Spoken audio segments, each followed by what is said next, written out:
Hi, I'm Dan Schinder, And I'm Steven Schinder. and this is a Yesshift news report from our news desk, October 9th, 2021. And this is where we report things not only within the Yes family, but the extended family, extending as far into the progressive rock world.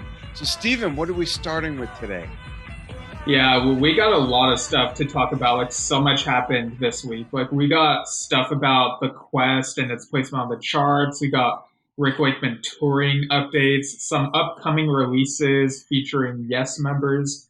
And we also got a couple interviews with some interesting news and quotes that we found on the internet.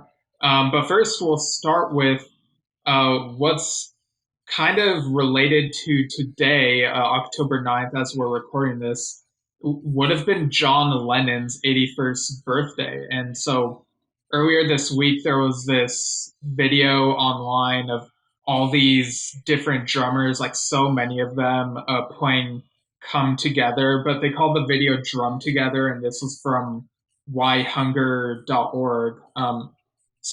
And of course, Alan is one of the featured drummers on there. It's kind of blink and you'll miss it.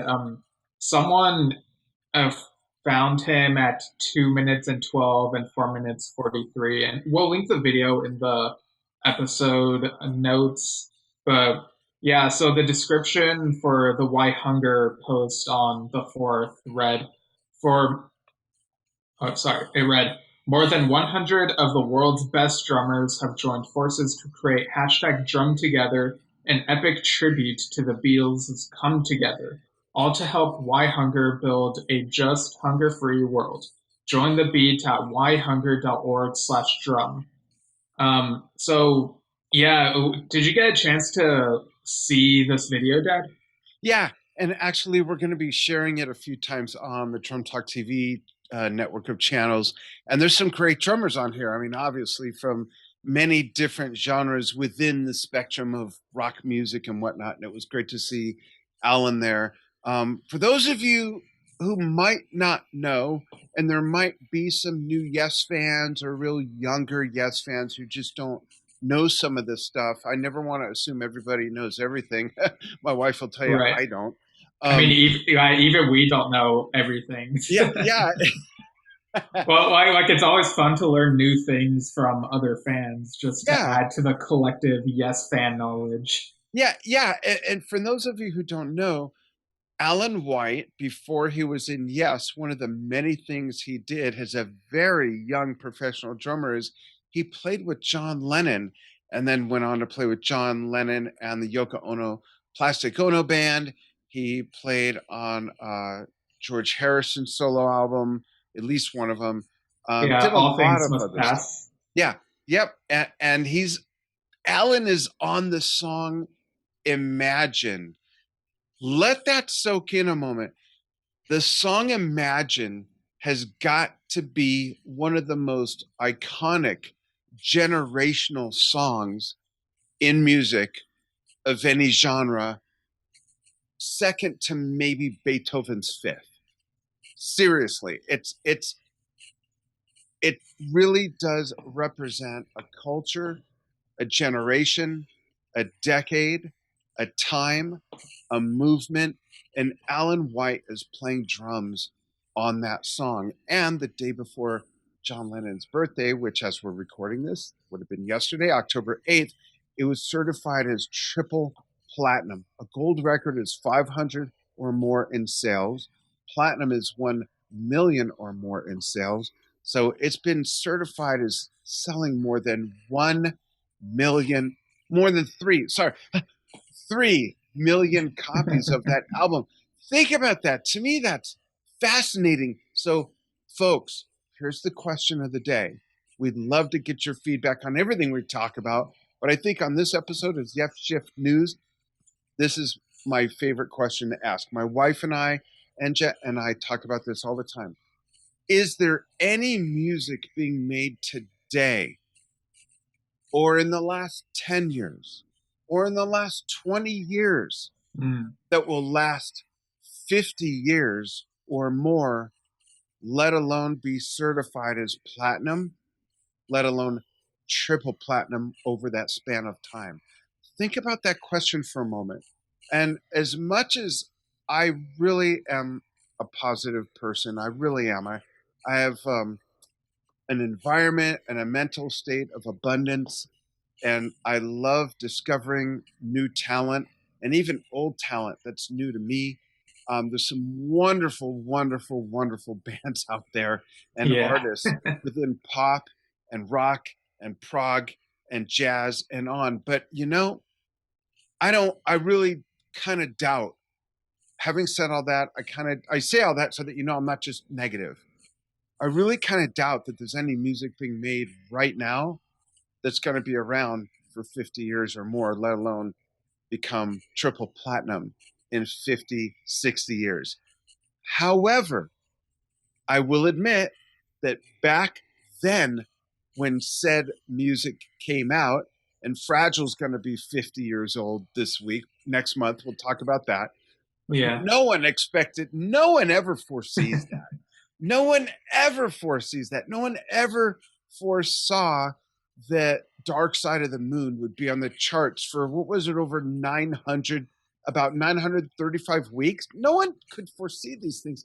So my head might be up my ass when I say that no, I don't think there's any music, because who can foresee that? But Right. I think I think it's amazing that Imagine and music like the Beatles, Yes, Led Zeppelin, ELP, we can go on and on, the Jacksons, Michael Jackson, we can go on and on, that music has really transcended so many generations and decades.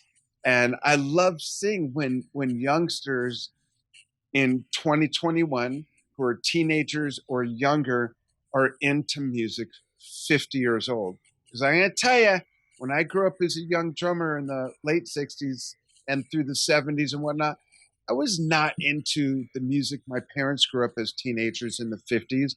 I did not listen to Little Richard or Chubby Checker or Frankie Valli or any of that stuff. So that's why I say it's different. It's different. And I think we need to sort of let that soak in and marinate. Steve, you were a Yes fan from pretty much the time you were born, simply from Yeah. being waterboarded with their music your whole life. But that Yikes. doesn't mean you naturally would have had to like it. So as a almost 27-year-old, is there any newish music in the last 5 or 10 years from other bands that are newer on the scene within that span that have resonated with you? That's the first part. And number two, you see having, yeah, maybe a 20-year, career. Actually, yeah, I may have mentioned it on the podcast before, but Chromatics is probably my favorite modern music band. And by modern, I basically mean anything from the 21st century. Like that's just how I look at it. But I think they've been around since 2003, and so they're almost coming up on 20 years if I'm not mistaken. And it's a different genre. It's like synth pop, dream pop, but it really resonates with me, and they have a good fan base, like lots of fans, and so I feel like that type of music will at least resonate for many people. So it's hard to compare because it's a different genre altogether. Probably doesn't have as much of a reach as the Beatles had back in the day, but I still think, regardless of the reach, good music is still being made by old musicians and new musicians. I do remember you mentioning them, and I was going to check them out. And because I'm so busy and important, I totally forgot. Send me some links. Yeah. You mentioned something interesting. You consider anything in the 21st century modern. That's fair in 2021, but will you be saying that in 2080? I mean, if I'm around, maybe not. Maybe I have to like change how I view it. But I mean, it's kind of funny because going back to the whole Beatles thing, like I didn't really try getting into them until like 2009, like because of the whole like Revolution 9 thing, number nine, that whole thing, they centered around like the date September 9th, 2009. And I think there are like re-releases and Beatles Rock Band coming out. So all these commercials are like making me more aware and be like, you know what, maybe I should check out the Beatles. And my friend whom I've known since high school, like I met him around that time, Chris, he is a huge Beatles fan, and so I started listening to them around then. Yeah, I'm sorry. I'm laughing because what reverberated and echoed through my cavernous cranium was maybe I should check out the Beatles. I mean, that's just so funny to me. I don't know. That's just so funny. Yeah, I mean, I'd been aware of their influence on Yes for several years by then, because we know they covered Every Little Thing on their first album. It was also on That the sounds 35th funny. They anniversary covered tour. everything they did. No, the Yeah, song Every Little Thing. yeah, and like I loved how like it's my preferred version of that song. Like I love how Me too. whenever Yes cover other songs and put them on their own albums or whatever, like they love to expand it and make it their own. And I love those types of covers. I do too, but for me, it's I love Every Little Thing better on Songs from Songus, the live version, and I love Yeah, the same. live version of America.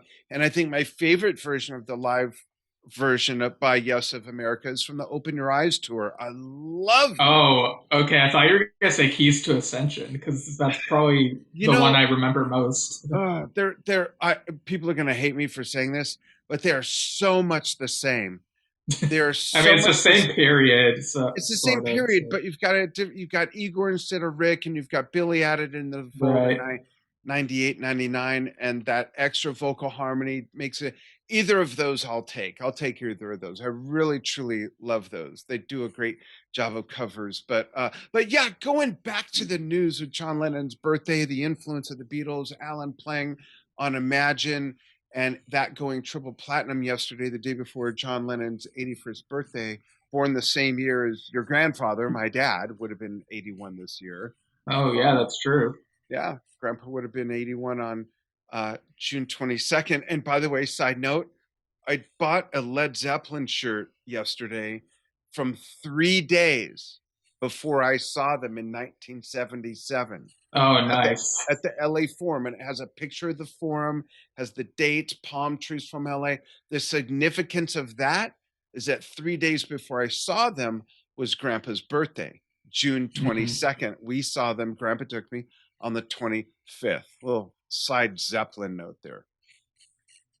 Nice. Yeah, and with Imagine, like I've mentioned this before, but I loved when they played it like on the Royal Affair tour. That whole thing was a celebration of British music, and so they put it toward the end of the Yes set. And I remember thinking to myself, in any other Yes concert, this would be an odd one to end with, but for the whole experience of this whole Royal Affair thing, it makes sense. And so I would have been fine with it ending with that song. But then it got Starship Trooper anyway, so I was like really happy. Awesome. Cool. On to some other news. The Quest on the charts. How cool is that? And Jay Shellen on his Facebook page, October 5th, posted Quest entering charts today in the top 10. Billy Sherwood on Facebook posted the Quest entered the UK charts at number 9, and as Larry David would say, pretty good. LOL. Yeah, like we've mentioned Curb a couple of times on this podcast, so I love that me and Billy are like on the same wavelength here. Yeah, you guys could definitely binge on some Curb for sure. Yeah. Jeff Downs tweeted, very proud to see our latest Yes album, The Quest, has debuted at number 9 in the UK official album midweek chart. Big thanks to my fellow band members. And he goes on to thank everybody, which is really cool. I think Yeah. It's given all. number nine, that whole thing. Hey, I think that might have been planned. Uh, Right. I think it's wonderful for them simply from the standpoint that there was all this anticipation with the album coming out. Then the album comes out with one song. Then there's the controversy that it kind of sounds like something someone else did. Guess what? That someone else, Francis Monkman, actually did. There was all that. Then they trickle out one more song, and people are hemming and hawing. I don't know if I like this. I don't know if I'm going to like this. There was a lot of predisposed hate already going around and doubt. And then it came out, and I'm kind of seeing an even split, which is great. Right? Yeah, good. Because I think that's great. Because I think anything that comes out, there's a lot of people that are going to like it, a lot of people that are not going to like it, and a lot of people who just don't care. The people don't care don't matter. They're not Yes fans. But the people who are Yes fans, if you have a somewhat even split, or even if 30% like it, and it makes the charts, well, if it makes the charts, that says a lot.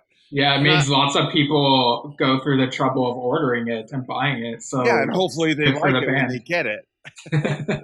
But we'd love to get more fan reviews. Stephen's going to encapsulate one of them in the news here, which is nice and thorough, and it doesn't bash anybody. See, that's what we respect, is when you can not like something and not be a dick. You know what I mean? Maybe some of you don't, but you can not like something and still be respectful about it. And that's what one of the reviews, I think by Kevin Pearson, is that right? Did you get the name? I don't have it in front of me.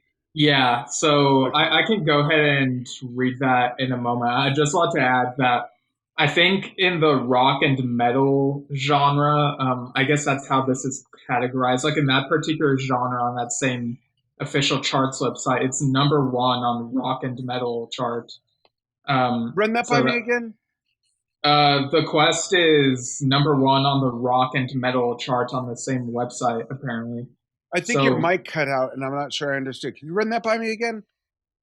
So on the rock and metal genre section of the official charts website, the Quest is number one on that, on rock and metal. Did you say metal? Yeah, rock and metal. That's the genre. That's wild. We've seen this before. Hey, what was it? Oh, what was it a few years ago? Jethro Tull had a song or an album appear number one on the metal charts.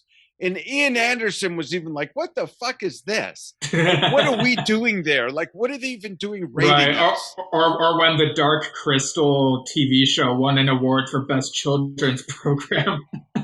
Yeah, exactly. Because there were some moments in there I would not want kids, my kids as little. It was, anyways, yeah.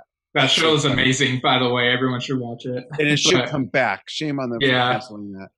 Yeah, I agree. Let's give some shout outs.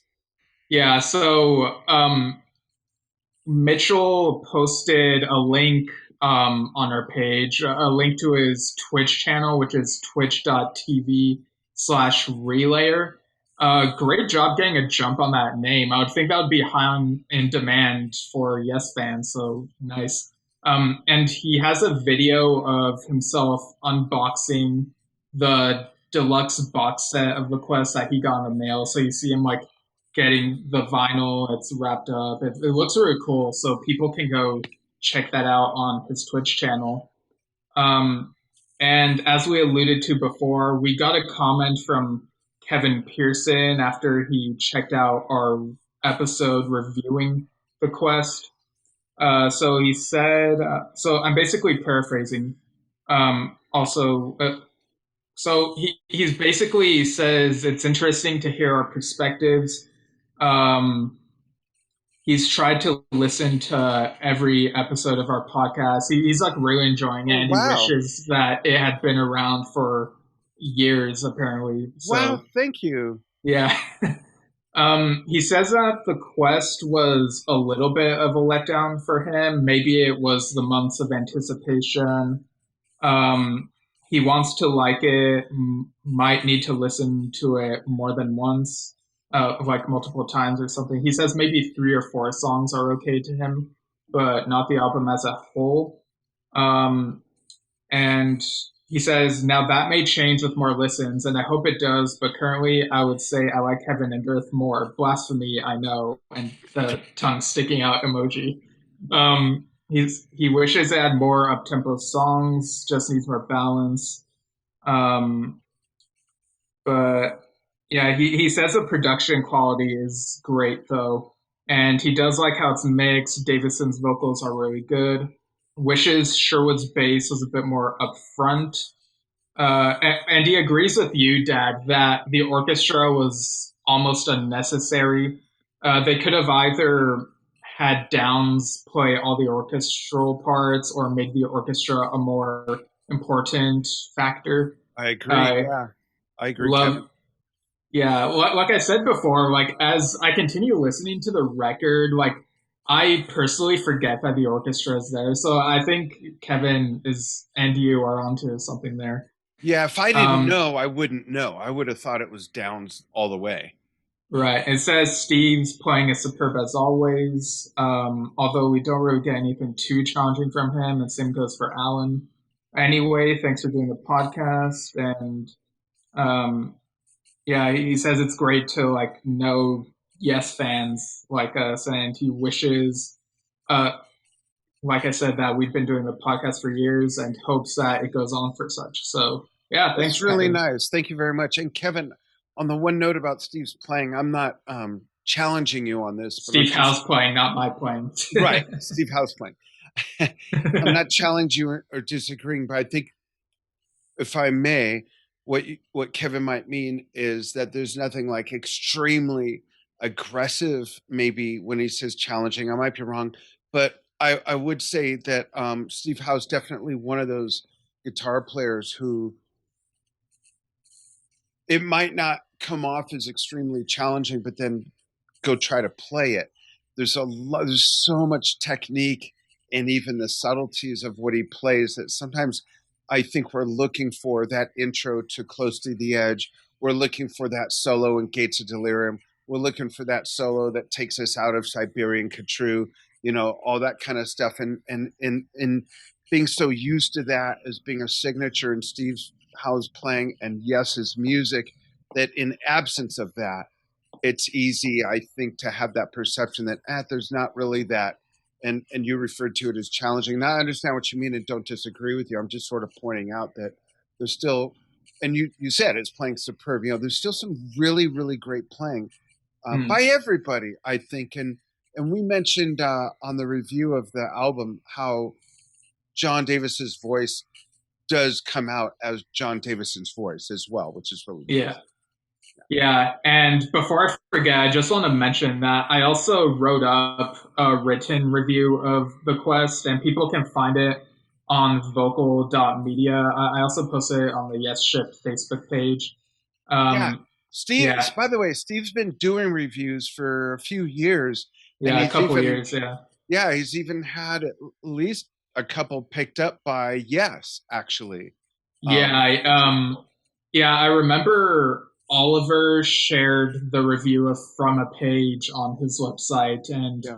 Yes shared my review of that Yes 50 live album on their social media. So Very yeah, cool. I was like really excited when those things I'm happened. gonna But let yeah, the cat. if you just Google Steven Schinder vocal.media, you can find my page and all those reviews. Yeah. Cool. I'm gonna let Um, the cat in real quick. okay. Yeah. Sorry, I don't know if you guys can hear her, but she's just making way too much noise and tapping on the. I have a screen door on my office door, so she can just sit and look in if I don't want her in. Usually she's in. Usually she's right here on my desk between the keyboard and the monitor. Anyhow, back to Yesshift News Report on October 9th, 2021. Next up, we have Rick in the Prog Report article. He talked about Fragile turning 50. That was my first introduction to Yes. My older cousin, 7 years my senior, when I was, I want to say 12. So what year would that have been? 75. Yeah, yeah. So, okay, so I found out about them before that. So I must have been 10. I was 10 because I remember hearing an interview with Yes during the Relayer tour. And so yeah. Anyways, that was my introduction to Yes, and actually Bill Bruford as a drummer, and being a drummer myself, I recognize his unique style and sound right away. But gosh, 50 years already. Where's the freaking time go? So it turns 50 next month, which would Yeah. be November. And Rick says, I knew that this music, no, I won't enter, I won't do it this time. I won't imitate it. It's so tempting though. I knew that the music was very special and very clever. But what we didn't know is if the musical public were ready for something like that. And thankfully they were, which was tremendous. About the current Yes, he says, I have tremendous admiration for Steve for keeping the ship afloat, especially after Chris died. There are so many bands these days that have got lineups of which, if people came back from the 70s and could be reincarnated to look at them, they go, who are they? But Yes isn't one. But Yes Yeah. isn't the Yes. only one. Sorry. Right. There are so many bands like it, and I think it helps to keep the music alive. Then I don't see a problem. The article continues, but the quest still contains enough distinctive Yes elements to satisfy longtime fans of all eras of the band, among them Wakeman himself. Interesting. Yeah. So this is the latter comment about the current state of Yes is something that lots of people are sort of talking about and confused about because I mean, I think back to 2 years ago, there's that Rolling Stone article where Rick thought that the Yes name should have been retired after Chris died, and he wasn't like he wasn't really in favor of some of the way that like they were continuing. So this is a complete 180 if he's like if Yeah. this is actually like what he thinks. So it's weird. I kind of wonder if he has genuinely changed his mind or what. Like I don't know. Like I know people can change their minds. Maybe like for all we know, maybe the whole experience like of lockdown and all that could have changed its perspective. I know it's changed my perspective on certain things, but I don't know. It is refreshing to hear him say nice things about the way that they're continuing, but it's just kind of weird, you know? It Like is. It given, is. And yeah. he's one of those figures in music, especially for not being a singer. He's very vocal, he's very opinionated, right? He doesn't hold Yeah. back. He says some funny, crazy things sometimes where you could hear if you know the real story, there is some exaggeration or embellishment, or maybe he remembers it differently. Between age, wisdom, lockdown, there's all sort, there's all sorts of reasons for a different perspective, and that simply might be what that is, you know. Yeah, and I kind of wish that the article had a quote from him about the quest because it's kind of weird how it just mentions among them Wakeman himself is a fan. Yeah, Like I would love to hear leaves you like hanging. yeah, like I would love to hear Rick or any of those other guys' thoughts on the quest. Like even if a couple of them don't really like it that much, I'm as a Yes fan, I'm really curious to hear what everyone thinks of it. I I'm guess. actually surprised he would even take the time to listen to it, to be honest with you. uh I don't know. More on Rick Wakeman, his tour update. uh from RWCC October 5th, a portion of Rick's upcoming The Even Grumpier Old Man Rockstar tour of the US is being moved into early 2022. Ticket holders should retain their tickets as they will be valid once the new dates are confirmed. An announcement of the revised dates will be made as soon as possible. Before I read on, Steve, do you happen to know if that affected the dates coming up in about a week or so?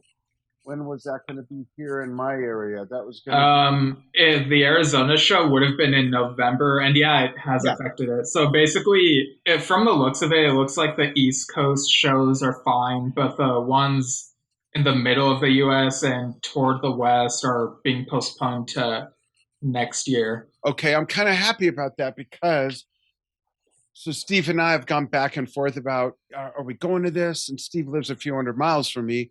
I'm 100 miles east of Phoenix in the mountains, and it was kind of becoming more difficult to coordinate with everything going on in our business world together and stuff. So I'm actually glad they're moving it because I feel like it gives us more time to plan and all that. So, Right. but I hope it's for good reasons. I hope that everything's okay. Um, Yeah. And if you go to rwcc.com, it'll mention a couple of the shows that have been moved. Um, and and like a show that's been added to replace a concert. So yeah, the details are there. And Rick posted an update like a day later. It's like it's categorized as like Rick's ramblings or something like that. And he says, I did make it clear that I would accept postponements, but not outright cancellations, as I was really looking forward to visiting all the cities and towns. And it also does seem that more are going to be added next year when hopefully there is more control over the virus. And, you know, he's double vaccinated and he's being safe and whatnot. And he says, one thing we have added to the shows is that of a new Ask Rick section. Upon arrival, there will be sheets of paper where anyone can write a question that they would like addressed during the concert, and these will be brought to me before the concert starts, and I will select a couple to bring up during the show. The most obvious ones are likely to get answered, or sorry, the most obvious ones are unlikely to get answered, and also those of an embarrassing nature are likely to be excluded or perhaps not. I love this because Steve, do you remember that? And folks, chime in if you remember that video he did. I think at a radio station or it was for a vlog. It's on YouTube. I don't remember the circumstances, but he's at a piano, an electric piano, and he's just taking questions and requests like right off the cuff. Like he didn't even preview them on paper like this. Do you know what I'm talking about? Yeah, I think I know the video you're talking about where he like that. makes some sort of joke about E minor or major or something. He like makes a funny pun. I can't think of it off the top of my head at the moment, but Yeah, but I think I know which one you mean. Yeah, this is totally within Rick's wheelhouse. He's so good at improv and just off the cuff and real life stuff that this is great. I really want to see it now. So I'm curious when they're going to schedule it for. So that's really cool. Check that out, folks. Next, more Rick Wakeman. We've got behind the scene with Colleen. Yeah, this is a radio show, and there's actually an interview that Rick did with her and an interview that Billy did with her separately on a different day. So we'll start with the Rick stuff. So Rick was asked whether ARW might have tours after his even grumpier Rockstar tour, or I think that's the name. Yeah.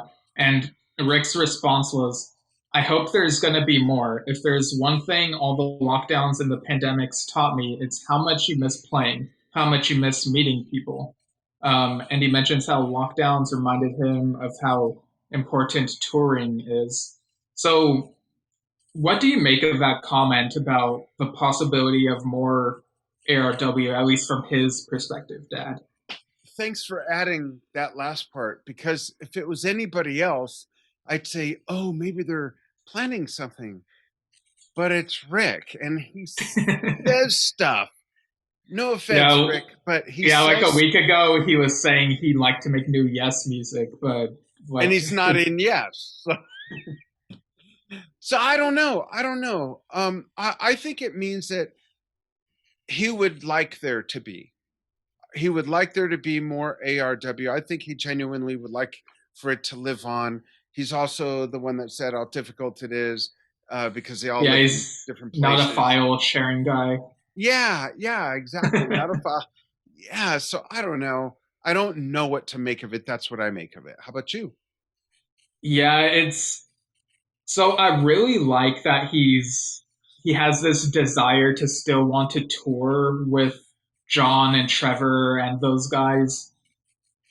And I feel like John would be open to doing more ARW. It would just be a matter of coordinating between all the other projects he's working on. Trevor might take some convincing based on like how adamant he seemed, like beginning of 2020, that they were finished.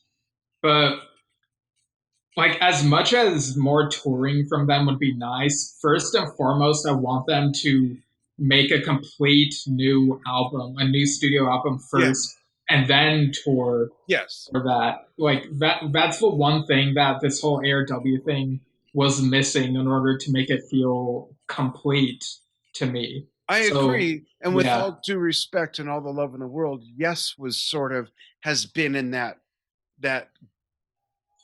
groove for years. Yeah, touring for several years. Yeah, for the sake of touring with no new stuff coming out, and it was great to see them. But can you just throw your asses in the studio for a month and put out some new music, for goodness sakes? Yeah, I I mean, mean they're they eventually found creatives. a way, yeah. Yeah, how could there not be new stuff bouncing around in such creative genius minds, and to not get that done? It, short circuiting. I don't get it. So hopefully, there's something to what Rick is saying. It also says Rick was also asked whether he kept a journal while touring. He said he wished he had, and that he might start on January 1, 2022. On a different episode, Billy, as Steve mentioned, was also interviewed by Colleen. Billy was asked whether he might write a memoir.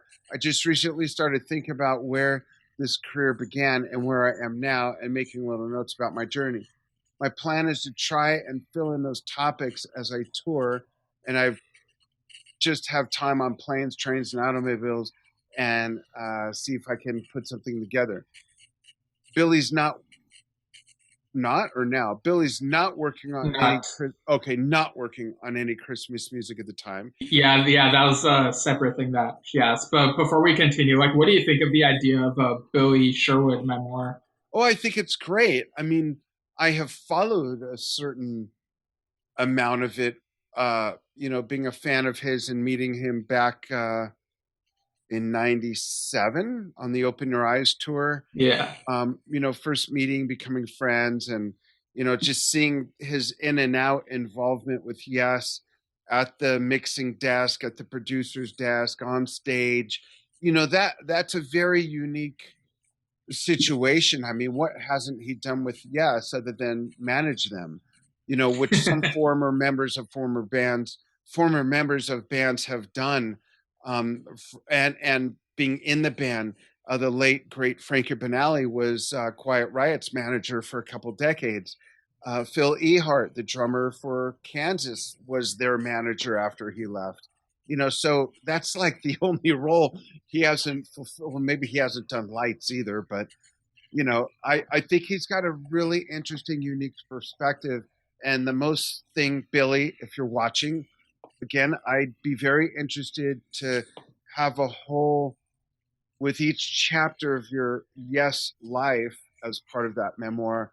I'd love to get all sorts of behind the scenes nuggets that are not all candy coated, but just really what the fuck was going on during, certain parts, and when there was certain tug of wars, and, you have the Yes tour that didn't happen, and kind of the Yes album that didn't happen, and then all of a sudden there's the Open Your Eyes lineup and the ladder, and then all of a sudden it's this, and then all of a sudden it's like, that must have been, of all people who've been in and out of Yes, his, I think, I would guess, might be the biggest roller coaster of them all.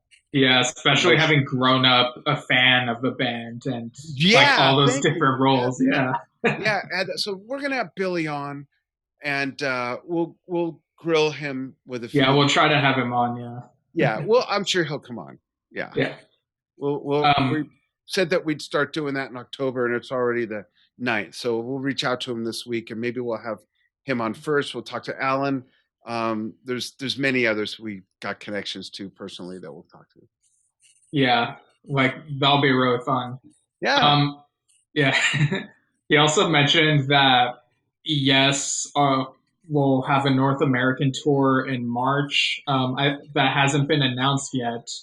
I think he said in a couple other places that it would go from March to April.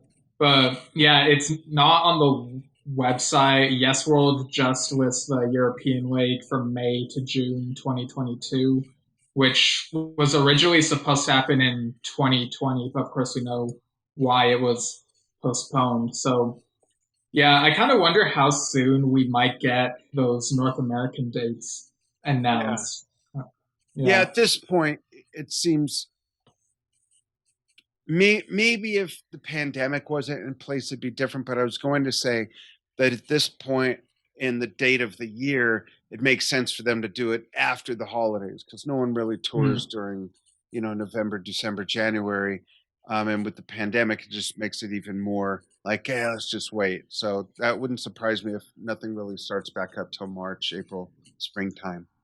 Yeah. So And weather's better, during the that period of time on the East Coast of America, Midwest, and in the UK and stuff. So yeah, and we know that the plan is still to perform all of Relayer, as well as some classic cuts. So Billy kind of talks about this a bit more in a different interview. This is, I believe this was a podcast called NewEARS Prog Show. It was episode 237. I actually listened to this interview on my iPhone, and yeah. So about the set list for Yes, he said that usually discussion of sets are thrown around 6 weeks before a tour, that's and it. Wait, 6 weeks or 6 months?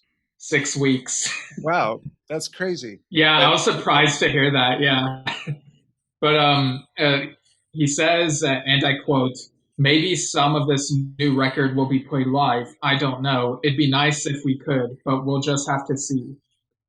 So before we continue further, like, what are your thoughts on that quote, like that uncertainty? I think that sounds crazy. Um, you finally put out a new album, and you might play some of it. The number one reason most people go see a band tour is for the new material. Now, I know this may be different with this band and this new material for a lot of people, but I just think that's really odd. Like, why would that even be a question? Um, that's just weird. That's just weird. Yeah, and I Sorry, mean he Billy. does. That's just weird. Yeah, he does say I was thinking the other day to play Siberian Couture again. That would be fun. So like hearing the classics is fun, but like I really want them to take a chance to really showcase the new material. Like Yeah, try playing half the album at least. That's yeah. my challenge for I was Yes. gonna say at least a third of the show should be new material, at least. Right, yeah. Um, okay, so shifting gears, he mentions a couple other projects that he's involved with because the interviewer was asking him about several things. So um, he was asked whether there was any writing for World Trade during the time off from touring. And of course, World Trade is a band that Billy was in the 80s and 90s, and then they reunited in like I think 5 years ago or so, put out another album. And so Billy says, not really. Bruce and I spoke about it maybe about 6 months ago, but he's been super busy and I've been busy. The idea is always there. It's just a matter of the circumstance being right to jump in and get it done. But right now, we're both kind of busy in our own worlds here. And I suspect that once Yes comes back online in March, obviously, Asia is something I'm doing as well. Get Arc of Life playing some shows. It's going to be quite busy. So I'll get back to that in a moment. But he also says the pandemic made it difficult to plan shows for Arc of Life, which of course is that band he was in with Jon Davison, Jay Shellen, Jimmy Hahn, and Dave Kersner. And he says, and I quote, if it's possible, maybe we'll slide in some gigs before we go out with Yes in March. So maybe January, February, we can sneak a couple here and there. We want to get it up and running as a unit. All five of us have spoken about it. It's not being forgotten. We're just kind of waiting out the clock with this pandemic. So, right there, like to me, it sounds like world trade is like it's probably something Billy will circle back to eventually. For Arc of Life, I actually listened to some of their songs recently. It like their album sounds to me more like Open Your Eyes or some of Billy's solo or side projects, which is weird because that album has like half of the Quest lineup. It sounds more like Open Your Eyes, which, That is but weird. Yeah. yeah. So yeah, like, do you think Arc of Life will, well, I guess it's hard to predict because of the pandemic, but what do you think of the idea of them possibly doing gigs early next year before Yes goes I out? think I think that would be cool. I also think it's really interesting because, like you said, there's three guys in that band that are in Yes, essentially three of them. So it'd be cool. Maybe it would get them in shape for touring with Yes as well. Yeah, a little Um, warm up, maybe. yeah, yeah. How old is Jon Davison now? 50? Uh, yeah, I think he turned 50 this year. Yeah.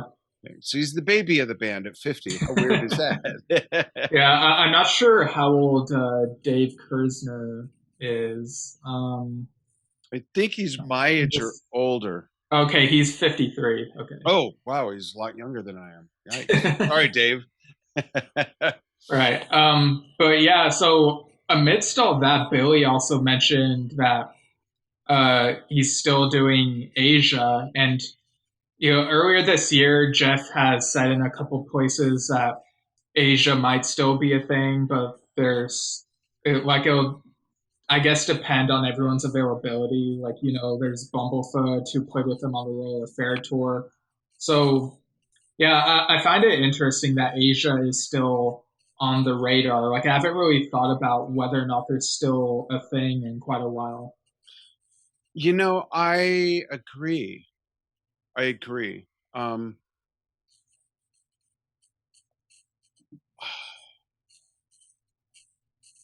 Trying, how do I phrase this? I guess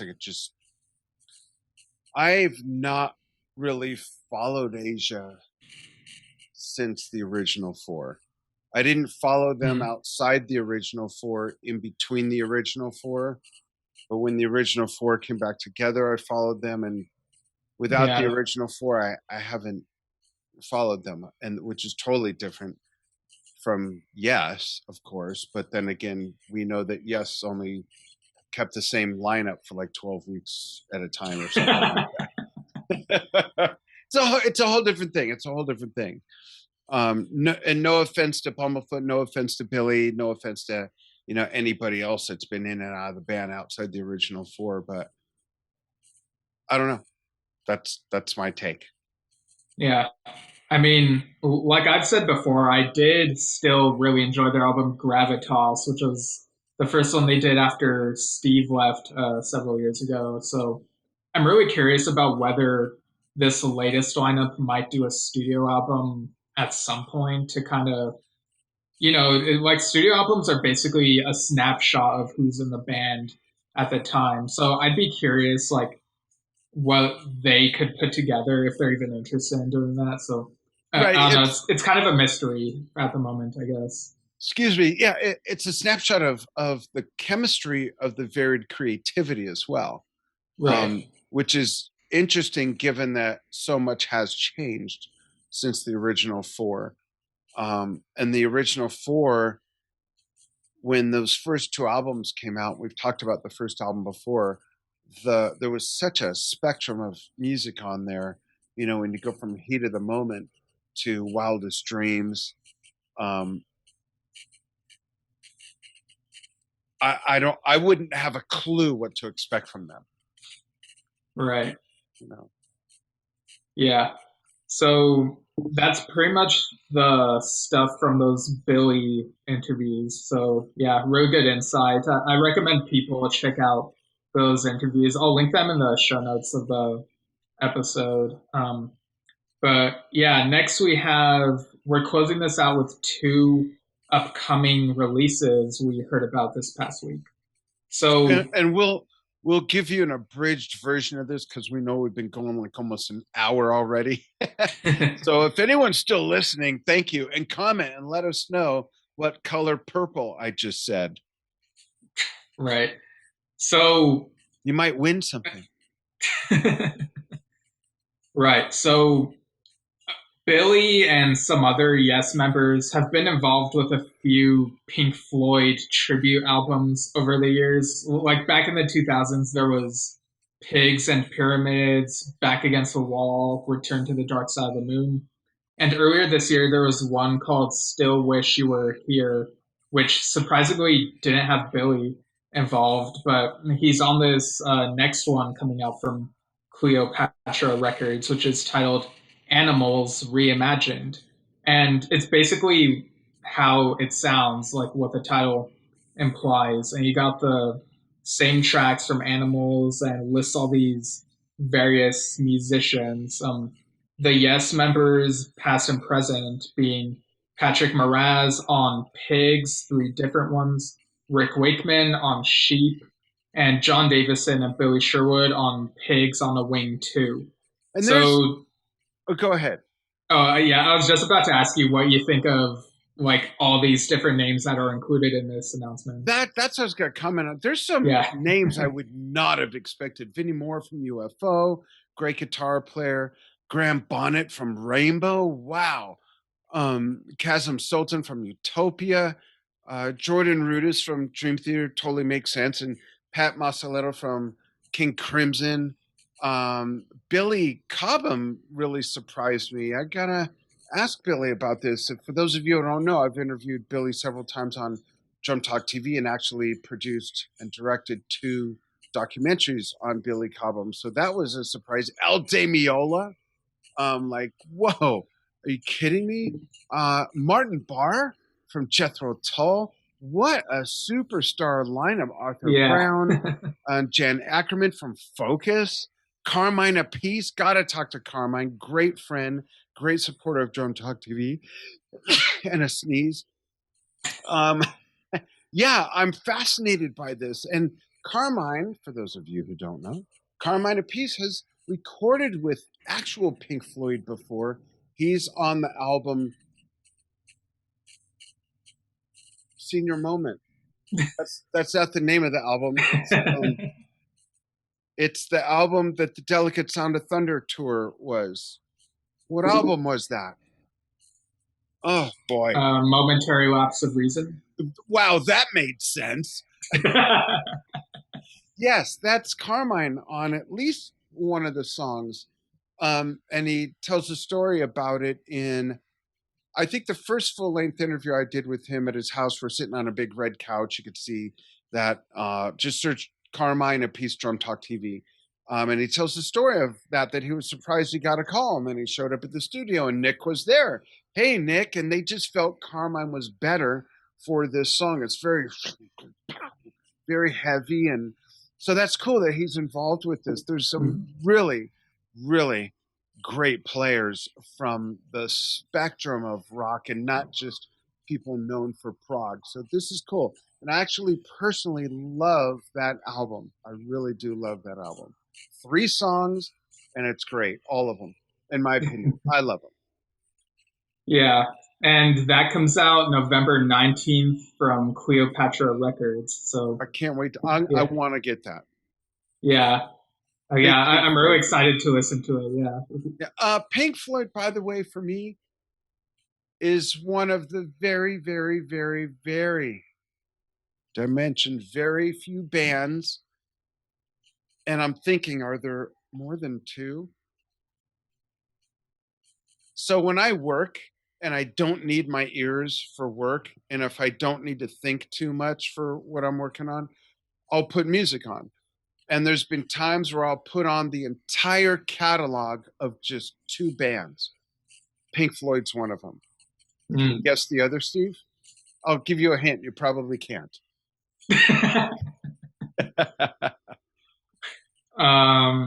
Is it Rush? It's not. Oh, wow. What is it? There's only one other band I've listened to the entire catalog from beginning to end over and over and over. Other than Yes? I've never put on the entire catalog chronologically by Yes. Oh, I see what you mean. Okay. Yeah. It's the only other. So with Pink Floyd, I'll start from the very first album, go all the way. Jethro Tull? It is. Wow. Oh, okay. Wow, I'm shocked. What made you realize that? Well, I think earlier in the episode you mentioned something about Jethro Tull, and that got it on my radar, like on my brain. Interesting. So I figured, yeah, shot in the dark. Yeah, interesting. And another little side note, looks like I'm sitting in a hole compared to Steve. Another side note is Jethro Tull is the most common music I put on when I'm writing fiction. For those of you who don't know, should I even mention it, Steve? Yeah, I can mention it. So Yeah. Steve's much more of an accomplished novelist than I am, but I'm on my second manuscript, the first one to be published early next year. I write adventure historical fiction. When I do, Jethro Tull is one of the most common soundtracks in my head and that I actually put on while I'm writing. So yeah, Jethro Tull and Pink Floyd. As big of a Yes fan, as big as a Zeppelin fan, as big as a ELP fan. Have I done it with ELP? No, not the whole catalog. It's been only those two bands where I've put on from the first album and listened through all the way to the end over the course of sometimes 3 or 4 days, depending on how I'm able to listen to it while I'm working, depending on what I'm working on. So to say I'm very interested in this album is that I'm very interested in this album. Nice. Yeah. Okay, we got one more upcoming release. Oh, sorry, we're out of time. No, just kidding. Go ahead. So a little trailer came out for this yesterday. This is the Moody Blues' John Lodge, and the live album is titled The Royal Affair and After. So this features recordings from the Royal Affair tour, and I guess whatever shows happened like right after in early 2020 before lockdown happened. And Jon Davison is featured as a guest singer on the songs Nights in White Satin and Ride My Seesaw. So I was looking at the track listing for this, and all 7 songs that I saw John Lodge's band play on the Royal Affair tour, they're all on there on this live album. And I guess the other 3 are from the shows he did later. So I saw when they did Ride My Seesaw, but not Nights in White Satin, a snippet of which is in the trailer. So that comes out on CD December 3rd and limited edition blue vinyl January 28th. So yeah, what do you think of Jon Davison's guesting on that? I think that's cool. I think it's cool that he's finding his way into some other things that are not just newer things, but iconic things. I mean, that's an iconic song, and to be able to sing it with John is awesome. You know, playing with him and his band, that's really cool. Yeah, like you like saw a whole the show. Did they play it, and did he do that? Yeah, he was with them on Ride My Seesaw. Yeah, so the Royal Affair tour is it was such an experience, like seeing 4 bands all like back to back to back to back. It was so cool, and like I wish there was a way that the whole concert would just be like one live album, one box set. But I understand that might be difficult because of management and labels, maybe. So it's like you have these separate things, like yes, Royal Affair tour live in Las Vegas, and now the Moody Blues' John Lodge for Royal Affair and After. So it's still cool though, like that. I bet at least some of it is documented. I wouldn't be surprised if in a year or 3 or whatever, Rhino Records or something puts out that collection where they strike a deal with the different, and they get all the pieces together and package it and sell it for a commission on, you know what I mean? Something like that. I could like license it out or broker something. it. Yeah, because I think BMG did the Yes one. So yeah, I don't know. Like it'd be really cool because it'd be like, for me personally, it'd be like reliving that entire concert, like having all 4 different bands like back to back. So yeah, but yeah, this is really cool. I'm glad that this is gonna be out there in the near future.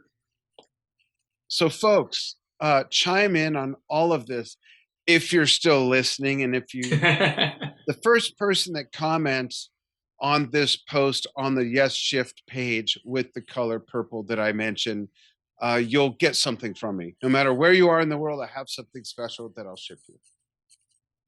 Yeah. And it's not like just a fart in a cardboard box. It's something real. Yeah, let us know which of these things we mentioned you're most excited to see. Yeah. Or there's so much going on. Or the one that's the most WTF. Is it something Rick said? Or is it something Rick said? Great. So that does it for our Yesshift News Report, October 9th, 2021. Thanks so much for following what we do. And we have more Yesshift episodes to come. The next one to follow this is Tom Brislin's birthday celebration. And we've also got a couple others in the can that we still haven't let out yet that are really cool, as well as the visual version of our Roger Dean episode. And the reason why that one's taking so long is because I personally do the video editing, and that one's full of at least a couple dozen covers, and it's just going to take me a while to carve out, or it's taking me a while to carve out the time to just sit and just blow that out. So apparently I'm not just blowing it out. But we'll get to it real soon. We promise. It will be great. Yeah. It doesn't have to be close to his birthday for it to have value. Roger is an amazing artist, and we'll get that out as soon as we can. Yeah, and you can email us your thoughts at yesshiftpodcast@gmail.com. Find us on anchor.fm/yesshift, and you'll see all the different podcast platforms we're on. And you can also go to facebook.com/yesshift and see the posts we share and the video versions of our past episodes, the ones that are available. So, thanks. You want to see us? Yeah, see our really cool shirts. Yeah. Here's mine. Yeah. Nice. Thanks, everybody. This one's Royal Affair Tour. Yeah. Oh, yeah. Which one is that? I can't remember. The Royal Affair Tour. Yeah, the Royal Affair Tour. Yeah. So it's got Asia, John Lodge. Lion. Carl Palmer's EOP Legacy. Yeah. Cool. Thanks, everybody. Chime in. Let us know what you think. We'll talk soon.